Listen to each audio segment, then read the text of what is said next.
தருத்திரியத்தை போய் தொலைக்கிறதுக்காக திருத்தணிக்கு போயிருக்காரு. யாரு? நம்ம சேகர் பாபு. அதாங்க துறைமுக மாப்பிள்ளை. உங்களுக்கு அப்படி சொன்னாதான் புரியுமா? போனா அங்க இவரை லைன்ல நிக்க சொல்லிட்டாங்க.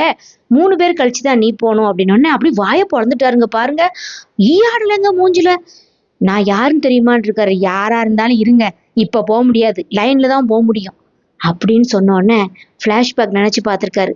ஒரு காலத்துல இவர் சொன்னாரு, திருப்பதியில தான் லைன்ல நிப்பியா, திருச்செந்தூர்ல நிக்க மாட்டியா, என்ன வீடியோ எடுக்கிற, எடுறா, வீடியோ எடுத்து என்ன வேணா போடுறா, நான் பாத்துக்கிறேன்டா, நான் யார் தெரியுமாடா, நான் துர்கா அம்மாவுக்கே செருப்பு தூக்கிட்டு போனவன், துர்கா அம்மா முந்தானியை பிடிச்சிக்கிட்டே நான் போனவன், என்ன ஒன்னும் அசைக்க முடியாதுன்னு சொல்லி சொல்லி சிரிச்சு எள்ளி நகையாடின சேகர்பாபு என்ற துறைமுக மாப்பிள்ளைக்கு ஃபேமிலியோட போகும்போது இப்படி ஒரு அசம்பாவிதம் நடந்து போச்சே.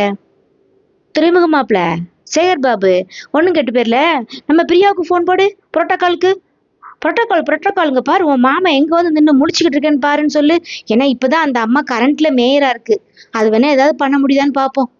சேச்சா இப்படிலாம் பண்ணாதீங்க போலீஸ்கார், அவர் மூஞ்சில ஈ ஆடல, பார்க்க பாவமா இருக்கு, விட்டு ஒளிங்க.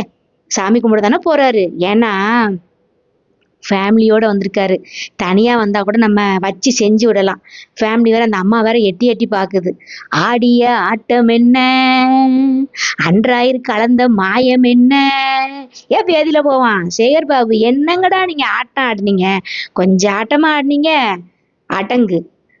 ஆடாதடா மனிதா, ரொம்ப ஆட்டம் போட்ட அடங்கிடுவேன் மனிதா. புரோட்டோகாலு, போய் காப்பாத்தப்போ, ஓடு.